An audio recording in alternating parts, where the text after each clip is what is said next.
Good evening, everyone, and welcome back to the channel. In today's video, I'll be reviewing UFC 299, where we saw the Suga Show absolutely dominate Marlon Vera, completely outclassed him for 5 rounds. We saw Dustin Poirier shake off that knockout loss to Justin Gaethje with a knockout of his own against Benoit Saint-Denis.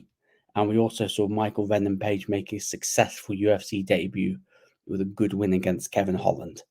And we'll be discussing everything on the main card and the prelims. But before we get into that, make sure to hit the like button, share button, and subscribe button. We are on the journey to 1,000 subscribers. That is the goal for this year, to get to 1,000 subscribers. So let's try and push this channel on that journey. So make sure to hit the like button, share button, and subscribe button for more great MMA content, boxing content potentially coming this year as well, and hopefully some interviews hopefully this year. But yeah, let's start at the beginning. Let's start at the prelims. Obviously, me and Callum and Jamie, we did an extra long UFC 299 watch along where we started with the prelims. Prelims look pretty good on paper, but just because it looks good on paper doesn't mean it's going to translate when you watch it. And 4 out of the 5 prelim fights, no, 3 out of the 4 prelim fights ended in decision. Phillips beat Munoz by decision. Gamrot beat Dos Anjos in the decision. I thought that fight was a good fight. You sort of saw the good bits of Rafael Dos Anjos. You thought Dos Anjos was rolling back the years against Matthias Gamrot. Good opportunity for him to sort of try and jump his way back up the rankings, but you just saw the age difference between the two sort of really took its toll, really. And then Gamrot used the wrestling to really just neutralize Dos Anjos, leaving Dos Anjos in a bit of a, I don't know what he's going to do. Is he going to retire? Is he going to try and get on that Brazil card at 301? And then that leaves Gamrot just standing in a bit of no man's land, really, because champion hasn't got a fight. Got fights coming up at UFC 300. Obviously, McGregor, Chandler, what's happening with that? Does Gamrot take a fight against someone that's coming up? Maybe, potentially, but for him at the moment, he can sit back and he can chill. The only women's fight on the prelims and on the main card was Caitlin Chukagian. I can't pronounce her married name, so I'm just going to call her Caitlin Chukagian. Sorry, Caitlin. Facing off against Maycee Barber. Obviously, Maycee Barber coming off that absolute superb KO of Amanda Ribas last fight out. And, you know, this matchup was a good time to really test where Maycee Barber is, because we knew that Maycee Barber was coming off a bit of a win streak. I think it was like a 6-fight win streak. And, you know, that win streak, when you break down all of the fights, she was lucky to really win some of those fights that she had on that win streak. And you're thinking, Caitlin Chukagian is, I'd say, the gatekeeper to a title shot. If you can beat Chukagian, it means you're ready for the title. Because she is a decision machine. She has a habit of beating any top up and coming contender, thinking that they're ready to go for the title. She's like, nope, gotta wait your turn. But it was a scrappy fight. I thought Chukagian may have edged it, but it was one of those fights where I couldn't see a clear winner between the two. I thought Maycee did a little bit more work with the hands. A lot of clinching in this. A lot of clinching, which didn't really make sense, because I thought Maycee was doing well with the hands, and then Chukagian goes in with the clinch and stuff like that. But hey, Maycee Barber picks up the win. That's a 6th in a row. She'll probably take Chukagian's ranking at about 4. Maycee, you know, I don't know what she's going to do next, because I don't think she's ready for the title yet. Where we're going to get Grasso, Shevchenko, we're going to get the trilogy. Obviously, you got Firo and Blanchard that's fighting before UFC 300. So it's going to be really interesting to see how they really fit Maycee Barber into the top 5, really, because it's going to be really interesting. Because the one thing we criticized that 125, the flyweight division, is that, yeah, it's Valentina, and then the rest of them just aren't ready. But Now you've got Grasso champion, you've got young, fresh contenders, which is really making that once a pretty one-sided division into a really, really good division to watch, really, because there's good young talent coming through. But moving on from that and touching on the main event of the prelims, Curtis Blades versus Jailton Almeida. And ladies and gentlemen, Almeida may have just got fraud checked, because this was an interesting bout, because obviously Almeida had that fight in Brazil, main event. You're thinking, if he puts on a good performance here, Tom Aspinall's got a contender. And he stunk the gaff. I thought it was a horrible performance by Almeida. Yes, he beat Derek Lewis by decision, but it wasn't a great fight. And you're thinking, against Curtis Blades, maybe he's going to get a bit of success. And I thought the first round he did all right, took Curtis Blades down, and you're thinking, okay, second round here, can he really work on that? But he shot for the takedown, misses, and I thought Curtis Blades caught him with the uppercut. I thought, a sneaky uppercut, hammer fist down, TKO loss. They show a different angle. Almeida just slips. Curtis Blades doesn't capture with any of the fancy uppercut, which I thought he did. Just Almeida slipped, and Blades was like, oh, fine, I'll just hammer fist the side of your face. And then that's all she wrote. And we have our number one contender at the UFC heavyweight division at the moment. And Tom Aspinall wanted the Curtis Blades rematch to run that back. And by the looks of it, we could potentially be seeing that's the fight that I want to see, the fight that should happen, whilst the Jones, Stipe, all that drama sort of simmers over there. We've got an active interim champion, and it looks like it's going to be Tom Aspinall versus Curtis Blades. And also it sort of mudded Cyril Gahn, because Curtis Blades absolutely bodied him in the post-fight presser saying, I'm not going to fight Cyril. He's trying to worm his way into a third title shot, even though that he doesn't really deserve it. But hey ho, touching on the main card. The main card started off with Petr Yan versus Song Yadong. In the preview, I think I said that, they must have fought before. I got Petr Yan mixed up with Chito Vera, because Song Yadong beat Vera, and then Vera told him to F off and stuff like that. But this is a big performance by Petr Yan. Looked like he may have injured his leg in the fight. I think Volk tweeted it out, and Petr was like, yeah, hey, he can see very well, so looks like that he may be out for a little bit now after his performance. And I thought, Yan, the boxing is crisp. I feel like from Petr Yan at times, and it's so crazy, because this guy was on a 3-fight losing streak. And you're thinking, damn, it's like, if he loses to Song Yadong, you're sort of thinking, okay, he's going to slip out the rankings. Does he get cut from the UFC at 0-4?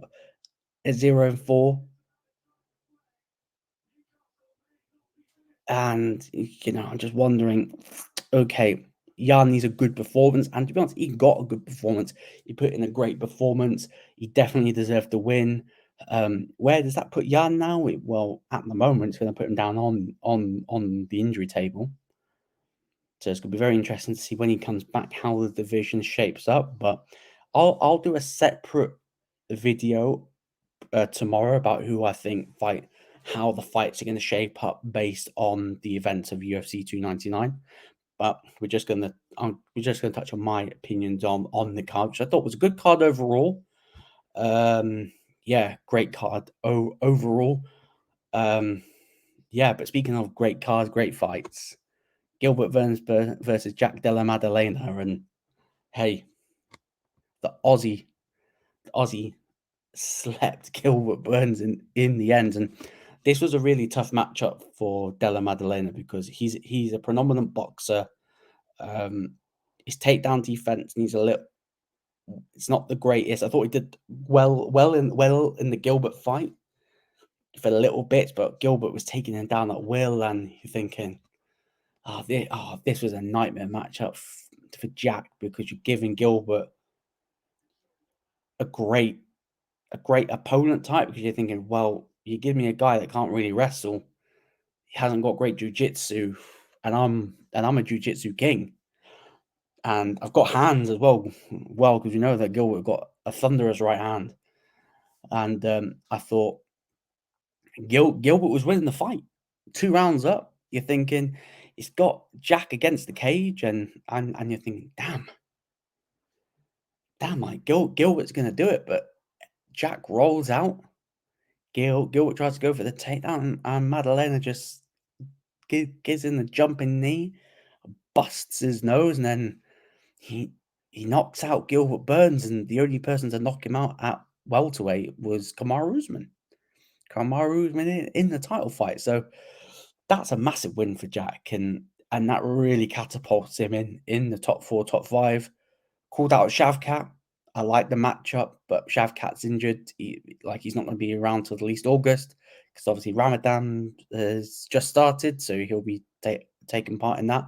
And plus, he says he wants a little bit of time to heal up from his injuries. So for me, for that fight, potentially fun fight to make. Is that the fight that I'll make for him? Well, you can find that out tomorrow. Third fight on the main card, we saw the UFC debut of Michael Venom Page, the poster boy at Bellator, probably one of the best fighters in Bellator not to win the belt, and against Kevin Holland, a good matchup. Slightly worrying because we know Kevin Holland's got some wrestling in his bag. He has got some good submission wins. We know MVP's not the most sophisticated grappler, as we can say.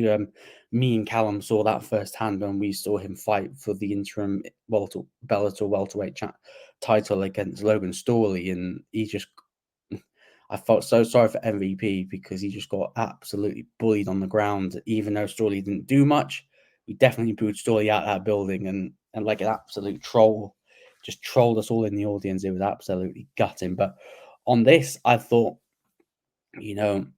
with Michael Venom Page, what are you going to expect? You're going to expect a walkout, and my God, we got an epic walkout. We got the Undertaker theme song with a bit of remix, which I thought was quite funny. Obviously, we know Michael Venom Page is a showman. All respect, but when those octagon door closes, he's just a showman, and he was that in the fight. I thought, obviously we're going to see the trademark jumping jacks, but I thought he did well. Like, as soon as he landed that first right hand, when he closes the distance quick, I thought the speed difference between him and Kevin Holland was just, even in that first exchange, just go in and out, and I'm thinking, wow, like, there's a massive speed difference here between the two. And yes, the speed did diminish. Like, my only slight critical thing with the jumping jack style is that when he throws the right hand, like, I like it, like, when you're going in and you're throwing in that power shot, it's like you give another shot just so, like, on the judge's eye, look, he's throwing a massive right hand, and then he's delivered the little left hook as well, so it sort of lands something else. That was my only critique of him. Obviously, Jamie Phillips, he was not happy with MVP's style. He's like, yeah, not going to win the championship. With a stance like that, he'd get picked off. And okay, was it the knockout that we were wanting? Because if Michael Venom Page got the knockout, he would have shot up those rankings real quick. I think he's going to take a little bit of a slower approach. Not that slow, bearing in mind he is 36 years old, and we know when you get past the 35 curse, winning a title is nigh on impossible unless you're a prime Tyron Woodley. And so he's going to take his time up the rankings. Fights that could see him Wonder Boy, which you sort of shot that down. He said because of the stars, it could be a boring fight. Hey, maybe Jake Della Maddalena, maybe Ian Gary, maybe a Colby Covington. Doubt it. Or maybe Kamaru Usman, but we don't know. But I thought, Kevin Holland, good sport as always. Kevin Holland will put on the fun fights, but I just don't think that he's ever going to be that caliber of fighter. And where Kevin Holland goes, I don't know. Maybe he goes back up to 85, or maybe he stays at 70 for a bit longer. But for Michael Venom Page, the only way is up. Of course, there's some critiques. He looked unscathed. Like when you see him after the fight, not a scratch. Not a scratch on him. Fair play to him. But yeah, I thought MVP, good performance, good win, great entrance. Great entrance. I know Dana White didn't like it, but Dana White, man.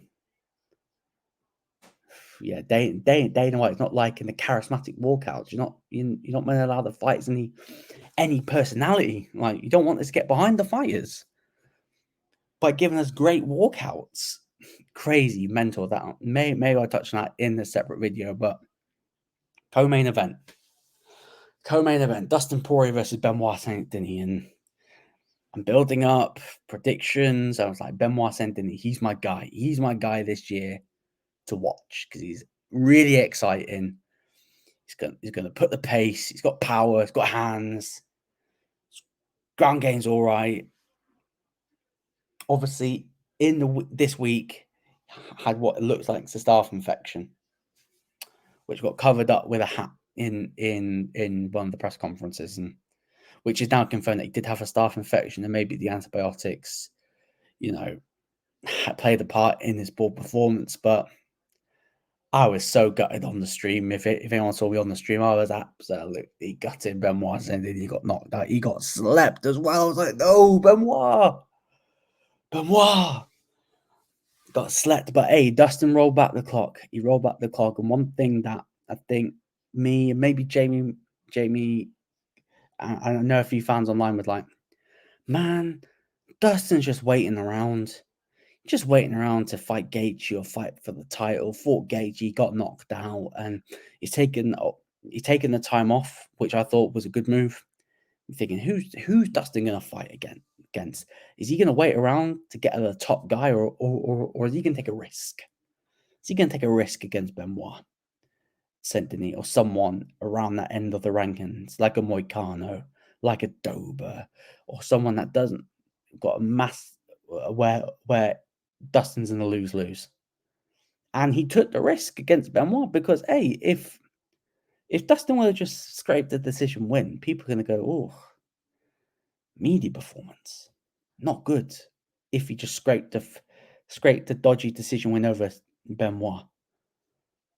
And if he would have got viciously KO'd, people are going to say, oh, Dustin's finished now. Benoit's the new guy. But no, Dustin was like, hold on a minute. Hold on, wait a minute. Let me remind you who I am. And yes, he kept on doing the jumping guillotines, which are so frustrating unless you are an elite jiu-jitsu guy. I mean elite, like a Charles Oliveira level elite. Like the jumping guillotine makes no sense because if you don't get it correctly, you're giving up position and going on bottom position.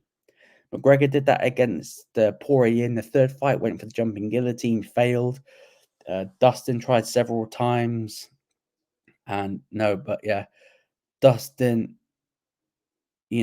showed a lot in that fight. Really 35 years old. He's still showing that he's hungry. He's never lost 2 fights back to back in a row. 50 professional fights. 50, is it 50 professional fights? Yeah, about 50 professional fights. I don't think he's lost more than once. He's not gone like a losing streak. But yeah, my word at 8, and Dustin's just booked himself a title shot. In my personal opinion. The way the division's shaping up, Islam's out, not probably going to be back till June. Apparently he's injured. Now it's Ramadan, so there's no way he's fighting during Ramadan. Gaethje Oliveira. No, Gaethje Holloway. Sarukin versus Charles. So fighters are booked, leaving Dustin the only one left for Makhachev, and that's a good fight. But I can just imagine Makhachev trying to bait him to do that guillotine, and Islam just gets the ground and pound. Like that's how I think that fight's gonna go. But yeah, Dustin rolling back the clock. The diamond shines bright in Miami in front of his training partner, his friend, Mr. 305 himself, Jorge Masvidal. But yeah, the diamond shines bright. He's probably booked himself a title shot. And we go on to the main event. A main event. I was very critical of this main event. I thought this was going to be the worst fight on the card. I thought this was going to be a complete and utter shit show. And if I had a hat, I'd eat it. If there's humble pie, I'd want my dog to serve me the humble pie. Because I got humbled. All the questions. Was the Marlon Vera win a fluke? Does Sean have it in him? Sort of thing, like all the questions that we had about Sean O'Malley coming into this fight. Like, he's not the greatest on the mic, no matter how much him or Dana tried to convince you that this guy's a star, and like, he's not great on the mic. He's a bit cringe. Yeah, his fight style's good, but his package outside the UFC doesn't appeal to me personally. Not going to slag off him as a fighter because he's a great fighter, superb fighter, as this main event show. But his character outside of the octagon is very difficult to really get behind.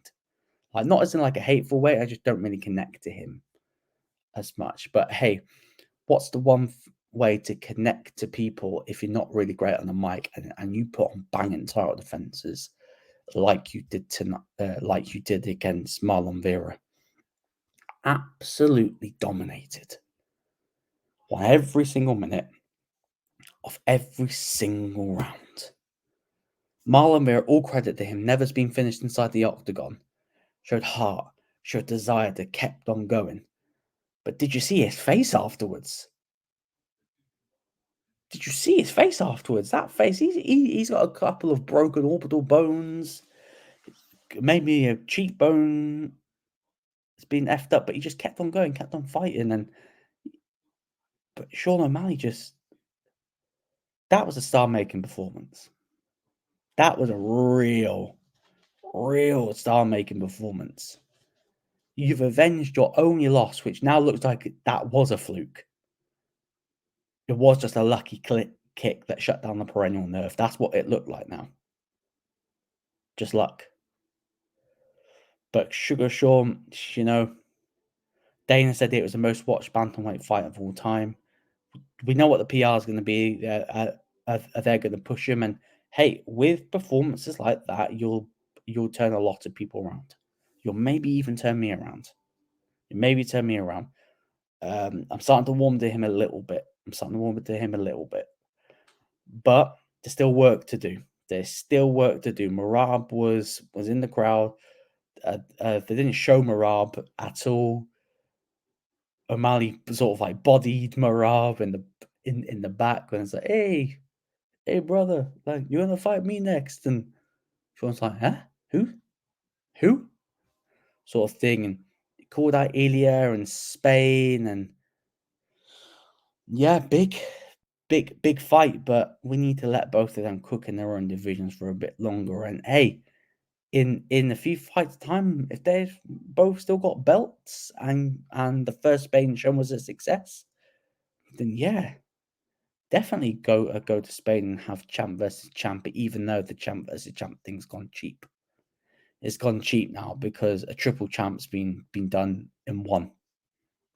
So the double champ stuff looks a bit cheap to me. Like, it just doesn't have that feel. But O'Malley to Poirier could be a super fight.